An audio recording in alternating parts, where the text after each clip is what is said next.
रोज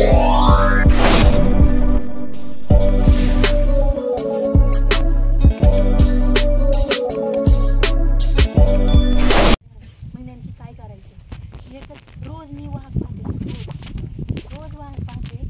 म्हणजे 4-8 दिवसापूर्वी मी स्वतः वाहक पकडला. माझ्या मिस्टरांना मी घेऊन पाठवलं, माणिक डोला घेऊन पाठवते. तुमची भाडा पिंजऱ्यामध्ये रोज, हो पिंजऱ्यामध्ये वाहक पकडला.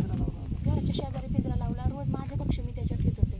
वाहक पकडला तर तिथं नेला तर तिथली लोक आतमध्ये स्त्रीला येऊन नव्हती देत. तर नवऱ्यात मिस्टर काय म्हटलं, अरे मग मी गावाला काय सांगू, मग वाहक नाही ते पुढे सोडला.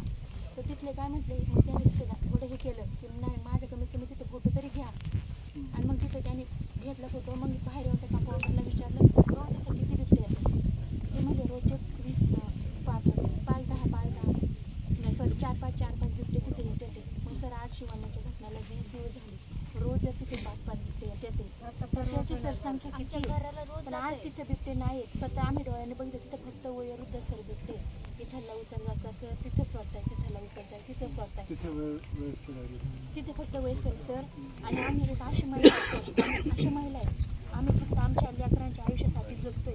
आज जर आमच्या देखत जर वाहक जर आमच्या लेकरांना उचलतोय तर सर आमचं जगून सुद्धा कुणासाठी जगू आम्ही, हा पण एक प्रश्न आहे सर.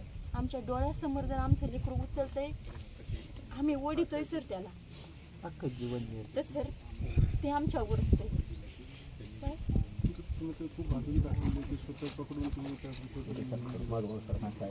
विश्वास नाही ना सर आम्हाला, विश्वास हे कुठे सोडतील. आणि आज सर आम्ही आजही पकडलेला आहे तिथे. त्याची कारवाई तुम्ही करा. विचार करा मग इथे आज घात रोज सर फिरतोय तो. काल पण आम्ही सर तिकडे होतो. इकडून फोन येत होता की पिंपरखेडमध्ये वाघ इथे इथे तिथे तिकडे लावून आतमध्ये बसा म्हटलं सर. 200 अंदाजे 200च्या पुढं 200च्या पुढे 5-6 गावात नाही, एका गावातच नाही 2 गावात पकडलेला सर. नर भक्ष असो किंवा भक्ष असो त्याला मारलंच पाहिजे सर. नसबंदी म्हणताय नाही तर नसबंदी केली आहे सर. तर नसबंदी केल्यावरती त्याला भूक नाही लागणार का? आज आता तुम्ही हे जाऊ द्या, शिवण्याचं जे पकडले ना समाधान आहे ना ते दोनच आहे. त्याच्याशी आम्ही पूर्णपणे सहमत आहोत. ते त्याला मारून आणि इकडून पुण्यातून बाहेरचे खेळ त्या ठिकाणी विषय करायचे. 2 पर्याय आहे. पुण्यावरून शिफ्ट कुठं करणार? तर ते आपल्याकडे एक वनतारा आहे. ते वनतारा परिसर जे आहे गुजरातमध्ये दुसऱ्या राज्यात बाउंड्री केलेली आहे. त्याच्या बाहेर तो जाऊ शकत नाही. जसे आपला हे असतो ना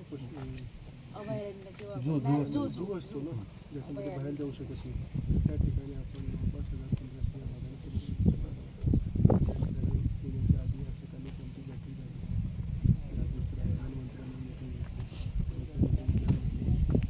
पुढचे 2 पंजरे पिंजऱ्या ठेवतोय, तोंड पुढं काढतोय, भक्ष ओढितोय. आम्ही स्वतः पाहिलेलं भक्ष ओढतोय. आज अर्धा पिंजरा 100 सर मागे हुशार होऊन जातो बाहेर. आमच्या पिंजऱ्यापासून येतोय घरासमोर लावतो.